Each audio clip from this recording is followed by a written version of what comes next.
नमस्कार, मी लतिका. आपलं आरोग्य जर व्यवस्थित असेल तर निरोगी असेल, आपण कोणतीही गोष्ट अगदी मुक्तपणाने, आवडीने आणि तेवढ्याच उत्साहाने करू शकतो. मात्र आरोग्याच्या बाबतीत महिलांच्या अनेक समस्या दिवसेंदिवस आपल्याला दिसत आहेत. त्यामुळे तोच विषय घेतला आहे, महिला आणि आरोग्य. जिच्या पाळण्याची दोरी ती जग उधारी, या उक्तीप्रमाणे महिलांनी स्वतःचे आरोग्य आणि स्वतःची काळजी घेणे गरजेचे आहे. मात्र तसं आपल्याला होताना दिसत नाही. महिला आणि आरोग्य हा विषय केवळ महिलांसाठीच नाही तर संपूर्ण समाजासाठी महत्त्वाचा आहे. कारण महिला ही प्रत्येक कुटुंबाची आधारस्तंभ असते. तिचं आरोग्य बिघडलं तर त्याचा थेट परिणाम घरावर, मुलावर आणि समाजावर होतो. तरीही सगळ्याच देशात, विशेषतः विकसित आणि विकसनशील देशात, अजूनही महिलांच्या आरोग्याकडे गांभीर्याने पाहिले जात नाही. महिलांचे आरोग्य हे 3 भागात विभागून बघायला हवे: शारीरिक आरोग्य, मानसिक आरोग्य आणि सामाजिक आरोग्य. आज महिला चूल आणि मूल या पलीकडे गेल्या आहेत. घरात बाहेर पडून स्वतःचे वेगळे अस्तित्व निर्माण करण्याचा प्रयत्न करत आहे. या धकाधकीच्या जीवनात महिलांनी कामासोबत आरोग्याकडे लक्ष देणे गरजेचे झाले आहे. पुरुषाच्या खांद्याला खांदा लावून काम करतात. शहरातील सुमारे 30% महिलांना स्तनाचा कॅन्सरचा धोका आहे.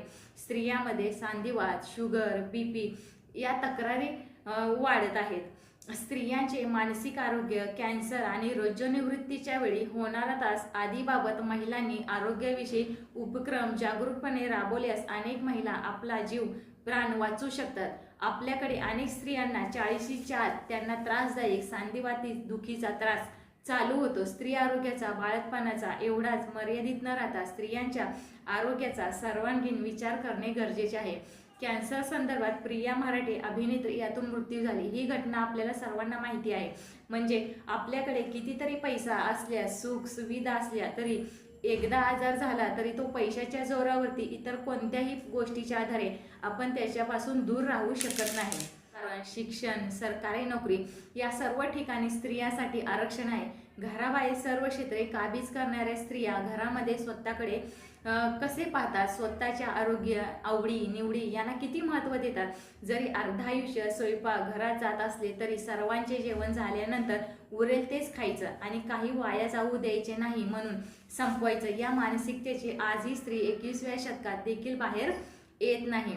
आपण जेव्हा सकाळी उठतो तेव्हा आपल्या शरीरातील प्रत्येक पेशी जागी होते. त्याला भूक लागलेली असते आणि तिला कामही करायचं असतं. त्यामुळे सकाळी उठल्या उठल्या लवकरात लवकर दूध घेणे किंवा ड्रायफ्रुट्स खाल्ले पाहिजे आणि चहा हा त्यावरचे उत्तर मुळीच नाही. यामुळे भूक याची भावना विसरून जाते.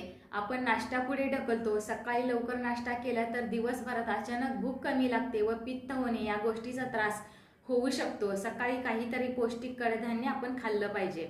दुपारच्या जेवणासाठी मुले, नवरा घराबाहेर आहेत किंवा तिकडे जेवतात म्हणून काहीतरी स्त्रिया स्वतःसाठी स्वयंपाक करण्याचा आणि खाण्याचा कंटाळा करतात. जेवणाची एखादी वेळ सोडल्यास आपले दैनंदिन पोषण आहार गरज पूर्ण होणे गरजेचे आहे. रात्रीचे जेवण लवकरात लवकर व हलके घेणे गरजेचे आहे जेणेकरून त्यांचे व्यवस्थित पचन होईल. काळजी घेण्यासाठी योगा अत्यंत गरजेचा आहे. महिला सकाळी उठल्यापासून ते रात्री झोपेपर्यंत मुलांच्या, पतीच्या आणि इतर कौटुंबिक सदस्यांच्या सेवेत स्वतःला गुंतवून घेतात. महिला कुटुंबाविषयी नितांत समर्पणाची जबाबदारी पार पाडतात. पण हे सर्व करताना पुरेशा व्यायामाअभावी स्वतःच्या आरोग्याकडे मात्र दुर्लक्ष होत जाते आणि मग वाढत्या वयानुसार आरोग्याच्या समस्या भेडसावत. आरोग्याच्या तक्रारी वाढतात. अंगावर दुखणे काढल्याने समस्या अजून जटिल होत जातात आणि मग कुटुंबाच्या देखभालीत कमी पडल्याने मानसिक ताणतणाव वाढत जातो आणि स्वभाव चिडचिड होणे, राग सुरू होणे, मग मानसिकदृष्ट्या महिलेमध्ये एकटेपणाची भावना वाढून जाते. यामध्ये डिप्रेशन येते. मग या सर्वांमधून बाहेर पडण्यासाठी जो वैद्यकीय खर्च करावा लागतो तो निराळाच. पण मग हे सर्व टाळू शकत नाही का? तर नक्कीच टाळू शकतात. यासाठी महिलांनी थोडं स्वार्थी होणे गरजेचं असतं. त्यांनी स्वतःलाच पण वेळ द्यावा, पुरेसा व्यायाम करावा, चालणे, योगा करणे इत्यादी व्यायाम प्रकार करावेत.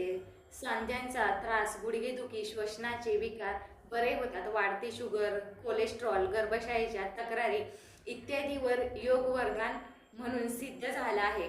अनेक आजार तर हार्मोनल्स इनबॅलेन्सने सुरू होतात. योगा तर या सर्वांच्या मुळावर घाव घालत असल्याने या सर्व समस्या सराईतपणे बऱ्या होतात. आसन, प्राणायाम, सूर्यनमस्कार, व्यायाम केल्याने मात्र महिला चांगले घरकाम करू शकतात. म्हणूनच समस्या निर्माण होण्याआधी सावध होणे गरजेचे असते. म्हणून प्रत्येक स्त्रीने योगाला महत्त्व देऊन आपले आरोग्यपूर्ण जीवन जगावे.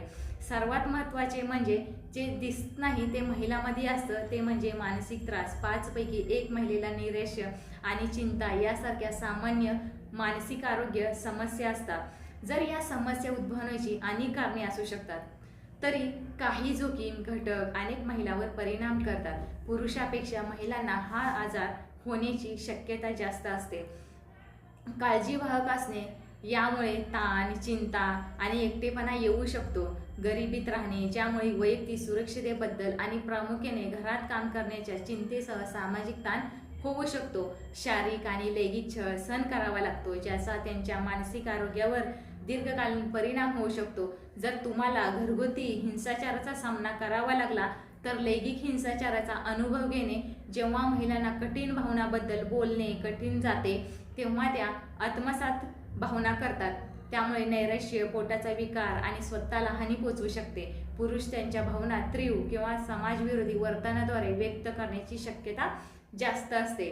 महिलांचं आयुष्य इतकं घाण असतो की स्त्रियांच्या जन्मापासून ते तिच्या अस्तित्वावर कायम नकारात्मक छाया पडलेली आपल्याला दिसते. मग तिने जन्म घ्यावा की नको, इथूनच तिच्या आयुष्याचा निर्णय आपण दुसरे कोणीतरी ठरवू लागतो. आणि 1994 मध्ये याच गोष्टीला म्हणजे गर्भ तयार होण्याची आधी आणि एक गर्भ तयार बनल्यानंतर गर्भाची लिंग चाचणी करणे याला कायदेशीर प्रतिबंधक करण्यात. मुलीच्या शरीराबद्दल पुरुषांना सुद्धा माहिती होणे गरजेचे आहे, जेणेकरून आपण आपल्या कुटुंबातील होणारा स्त्रियांचा त्रास, त्यांच्या वेदना समजून घेऊन त्यांना योग्य ती मदत करू शकू. आपल्यासमोर कितीही उदाहरण आहे की महिला अशा वेळेस काहीतरी गोळ्या खातात पाळी पुढे ढकलण्यासाठी आणि त्यातून त्यांचा मृत्यू होतो. स्त्रियांची मासिक पाळी ही जशी स्त्री आरोग्याचा महत्त्वाचा घटक आहे, त्याचप्रमाणे ती मानवी प्रजनन प्रक्रियेतील महत्त्वाची जीवशास्त्रीय नैसर्गिक प्रक्रिया.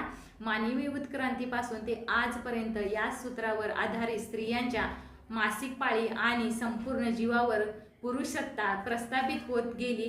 खरं तर मानवी प्रजाती प्रजनन सर्वात महत्त्वाची जीवनशास्त्रीय क्षमता असलेल्या स्त्रियांकडे निर्णायक महत्त्वाची भूमिका असते. प्रजनन व्यवस्था नियंत्रित करून आजच्या आधुनिक काळात सुद्धा सामाजिक संबंधामध्ये, कौटुंबिक जीवनात स्त्रियांना दुय्यम आणि दुर्बल घटक ठरवले गेले आहे. हा केवढा विरोधाभास. पाळीच्या वेळेस तिला वेगळं बसवणे, वेगवेगळ्या क्रिया कालापासून तिला दूर ठेवणे. मुळात पाळी ही दर महिन्याला येणारी नैसर्गिक क्रिया आहे. यामध्ये असे चुकीचं असं काहीच नाही. हे आजही वैज्ञानिक जगात आपल्याला समजतं नाही. स्त्रीला मासिक पाळी आली तर विटाळ नाही, आली तर वांजोटी म्हणून हिणवायचं, अशा पद्धतीने आपण मातृत्वाचा अपमान करण्याची विशेष भारतीय आघाडीवर आहे. शिव्या, दुय्यम अपमान देतानाही आईलाच प्रथम स्थान द्यायचं आणि दुसरीकडे मात्र आईलाच पहिला गुरु मानायचा, अशी आपली मानसिकता. तिन्ही जगाचा स्वामी आईविना भिकारी म्हणायचं, ही पुरुषी दांभिकपणा सोडल्याशिवाय समाजात स्त्री पुरुष समता आणि मातृत्व शक्य नाही. स्त्रीचे शरीर, स्त्री आरोग्य, मासिक पाळी ही प्रक्रिया केवळ त्या स्त्रीशी संबंधित नाही. स्त्रिया या समाजातील 50% घटक आहे. त्याच्या रोजच्या जगण्यातील या जीवनशास्त्रीय प्रक्रियेला एक सामाजिक संदर्भ असतो. आधुनिक काळात, विशेषतः गेल्या 50 वर्षात, स्त्रियांच्या सामाजिक, कौटुंबिक दुय्यम स्थानाचा प्रश्न ठळकपणे पुढे आला. स्त्रिया आपले मूलभूत मानवी हक्क, स्त्री म्हणून लादल्या जाणाऱ्या दुय्यमत्वेविषयी अधिक ठामपणे भूमिका घेऊ लागल्या. आपले शरीर आणि आरोग्य याविषयी निर्णायक स्वातंत्र्याचा हक्क प्रस्थापित करू लागल्या. लैंगिक संबंध आणि मूल जन्माला घालावे अथवा नाही याविषयीचे निर्णय स्वातंत्र्य ठामपणे मागू लागले. ही एक महत्त्वाची सामाजिक बदलाची प्रक्रिया भारतात तसेच जगभरात सुरू झाली. या प्रक्रियेचा सर्वात मोठा परिणाम स्त्री पुरुष नात्यावर झाला. कौटुंबिक पातळीवर असो अथवा सामाजिक पातळीवर स्त्री पुरुष नात्यामध्ये समानता स्त्रियांच्या अस्मिता बनत गेली. त्याच वेळी स्त्री विषयक जाणीव, स्त्रियांच्या अस्मितेचे मुद्दे समजून घेणे आणि स्त्रिया त्यांच्या नवे सृजनशील समानतेवर आधारित नाते निर्माण करणे हे मोठे आव्हान पुरुषासमोर उभे राहिले. या सर्व परिस्थितीमध्ये आपण महिला म्हणून चुकीच्या परंपरा रूढी न पाळता वैज्ञानिक दृष्टिकोन अवलंबन व व्यवस्थित नियोजन करून स्वतःचा आहार व्यायाम आपण अगदी वेळेवर घेतला पाहिजे. कारण आपण महिला म्हणून इतरांचे करू, मात्र आपण आजारी पडल्यानंतर संपूर्ण घर आजारी पडेल. यामुळे आपण घराचा आधारस्तंभ आहे. आपण सक्षम असायला पाहिजे. स्वयंपाक करताना देखील तो पौष्टिक आणि सर्व अंगाने योग्य असेल याची देखील खात्री घ्यावी. या सर्व अनुषंगाने ऐश्वर्या रेवणकर यांनी पाळीचं पॉलिटिक्स हे पुस्तक या सगळ्या विषयावरती आधारलेले आहे. आपण सर्वांनी हे पुस्तक आवर्जून वाचलं पाहिजे. या अत्यंत उपयोगी माहिती आहे. एवढाच आशावाद आणि धन्यवाद.